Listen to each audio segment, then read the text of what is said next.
આણંદના લાંભવેલ ખાતે બ્રહ્મશક્તિ સેના દ્વારા પરશુ દીક્ષાનો કાર્યક્રમ યોજાયો। ઇતિહાસમાં સૌ પ્રથમવાર આણંદના લાંભવેલ ખાતેથી બ્રહ્મશક્તિ સેના દ્વારા પરશુ દીક્ષા સમારોહનું આયોજન કરવામાં આવ્યું। 1500થી વધુ યુવક યુવતીઓ, સાધુ સંતો અને મહંતોની ઉપસ્થિતિમાં પરશુ દીક્ષા ગ્રહણ કરી। બ્રહ્મશક્તિ સેના ગુજરાત દ્વારા આજરોજ આણંદ સ્થિત લાંભવેલ ગામ ખાતે સમસ્ત ગુજરાતમાંથી આવેલ બ્રાહ્મણોને પરશુ દીક્ષા આપવામાં આવી હતી। ગુજરાતમાં સૌ પ્રથમવાર ઐતિહાસિક ભવ્યથી ભવ્ય પરશુ દીક્ષા ગ્રહણ સમારોહનું આયોજન કરવામાં આવ્યું, જેમાં સમાજ નિર્માણથી રાષ્ટ્ર નિર્માણના મહાન સંકલ્પ સાથે ગુજરાતભરમાંથી ઉપસ્થિત રહેલા 1500થી વધુ યુવાનો અને યુવતીઓએ પરશુ દીક્ષા ગ્રહણ કરી હતી। બ્રાહ્મણ માત્ર શાસ્ત્રમાં પણ નહીં પરંતુ શસ્ત્રમાં પણ નિપુણ હોય તેવી પ્રતીતિ કરવામાં આવી હતી। બ્રાહ્મણ સમાજમાંથી આવતા અને વિવિધ ક્ષેત્રે ઉત્કૃષ્ટ કામગીરી કરતા મહાનુભાવોને સન્માનિત કરવામાં આવ્યા હતા। આ કાર્યક્રમ થકી સમગ્ર ગુજરાતમાં બ્રાહ્મણ એકતાના દર્શન થયા હતા।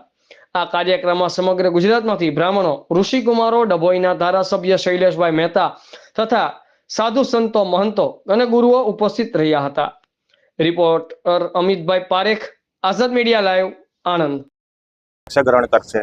પરશુ દીક્ષા એટલે સમાજની રક્ષા, સનાતન ધર્મની રક્ષા, વેદોની રક્ષા અને એ જ વિચાર સાથે આજે સમાજ નિર્માણથી રાષ્ટ્ર નિર્માણના સંકલ્પ સાથે આજે સમસ્ત બ્રહ્મ સમાજ બ્રહ્મશક્તિ સેના દ્વારા યુવાનોને અને યુવતીઓને ભગવદ્ ગીતા અને પરશુરામ દાદાની ફરસી આપવામાં આવશે।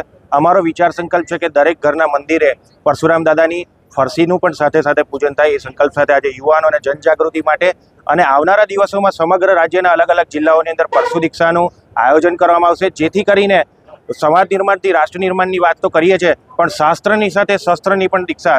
બ્રાહ્મણ ખાલી શાસ્ત્રમાં રુચિ નથી રાખતો, એને શસ્ત્રનું પણ જ્ઞાન છે અને શસ્ત્રનું જ્ઞાનનું વધુ જ્ઞાન અત્યારે જાગૃતતા કરવા માટે આજે પરશુ દીક્ષા બ્રહ્મશક્તિ સેના દ્વારા આયોજન કરવામાં આવ્યું છે। 12:39ના વિજય મુહૂર્તે દરેક યુવાનો અને યુવતો પરશુ દીક્ષા ગ્રહણ કરશે। હર હર મહાદેવ, જય જય પરશુરામ।